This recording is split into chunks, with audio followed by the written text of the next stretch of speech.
દેશની રાજધાની દિલ્હીમાં રખડતા શ્વાનોને શેલ્ટર હોમમાં મોકલવાના સુપ્રીમ કોર્ટના આદેશ બાદ દેશભરમાં પ્રાણી પ્રેમીઓ નારાજ છે, પરંતુ આ સિક્કાની બીજી બાજુએ રખડતા શ્વાનથી પરેશાન નાગરિકોની પણ મોટી સંખ્યા છે। ખાસ કરીને વડોદરા જેવા શહેરમાં આ સમસ્યા ગંભીર બની છે। ચાલો જાણીએ વડોદરા શહેરમાં રખડતા શ્વાનની શું પરિસ્થિતિ છે અને આ સમસ્યાનો ઉકેલ લાવવા તંત્ર શું કરી રહ્યું છે।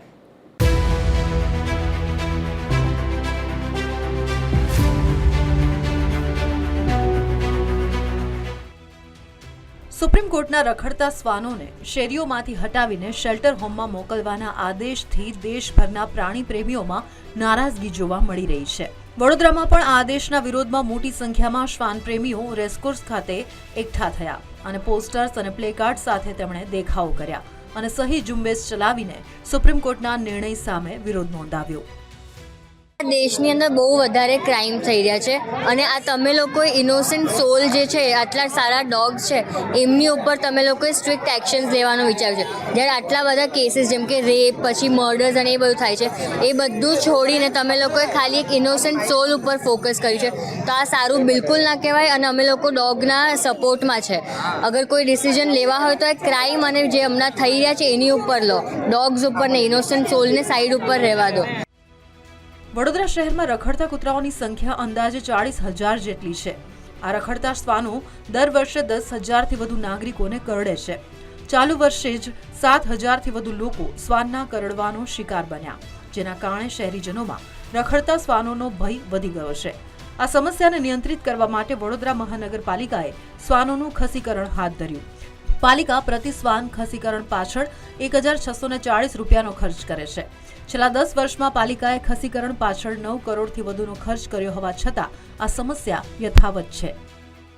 છેલ્લા 10 વર્ષની અંદર અંદાજે 8 થી 9 કરોડ જેટલો એબીસી પ્રોગ્રામ અંતર્ગત ખર્ચ થયેલ છે, જેની અંદર દિન પ્રતિદિન જે કામગીરીની અંદર સ્ટરલાઇઝેશનના રેશિયો જે 14,000 દર વર્ષે આપણે કરતા હતા, એની અંદર કામગીરી અસરકારક કામગીરીને કારણે અત્યારે દર વર્ષે અંદાજે 5 થી 5,500 જેટલા ડોગનું ખસીકરણ કરીએ છીએ અને જે ખર્ચનો છે એની અંદર પણ શરૂઆતમાં 1,80 લાખથી 2 કરોડ જેટલો ખર્ચ થતો, જે આજે ઘટીને 80 થી 90 લાખ રૂપિયા પ્રતિ વર્ષ ખર્ચ થાય છે। વડોદરામાં કૂતરા પકડવા અને ખસીકરણ કરવા માટે 2 સંસ્થાઓ કાર્યરત છે। આ સંસ્થાઓ દરરોજ સરેરાશ 20 કૂતરા પકડીને તેમની ખસીકરણની કામગીરી કરે છે। વડોદરા નજીક ખટંબા ખાતે 400 કૂતરા રહી શકે તેવું એક શેલ્ટર હોમ પણ બનાવવામાં આવ્યું છે, જ્યાં હાલ 200 જેટલા શ્વાનો રાખવામાં આવ્યા છે। મહાનગરપાલિકાનું કહેવું છે કે સરકારની નવી ગાઈડલાઈન આવે તે મુજબ તેઓ આગામી સમયમાં કાર્યવાહી કરવા માટે તૈયાર છે। જો કે ખસીકરણની 85% કામગીરી પૂરી થઈ હોવાના પાલિકાના દાવા પર પણ સવાલો ઉભા થઈ રહ્યા છે।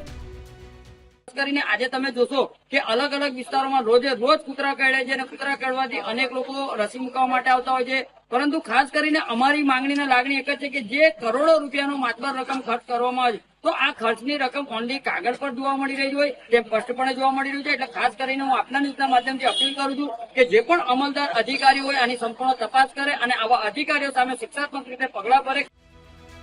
દિલ્હીમાં સુપ્રીમ કોર્ટના આદેશ અને વડોદરામાં રખડતા કૂતરાઓની સમસ્યા વચ્ચે એક મોટું અંતર જોવા મળે છે। એક તરફ શ્વાન પ્રેમીઓ તેમના અધિકારો માટે લડી રહ્યા છે, તો બીજી તરફ સામાન્ય નાગરિકો પોતાના જીવના જોખમે જીવી રહ્યા છે। મહાનગરપાલિકા દ્વારા ખસીકરણ પાછળ કરોડોનો ખર્ચ કરવા છતાં સમસ્યા યથાવત છે, ત્યારે આ સમસ્યાનો કાયમી ઉકેલ ક્યારે આવશે તે જોવું રહ્યું।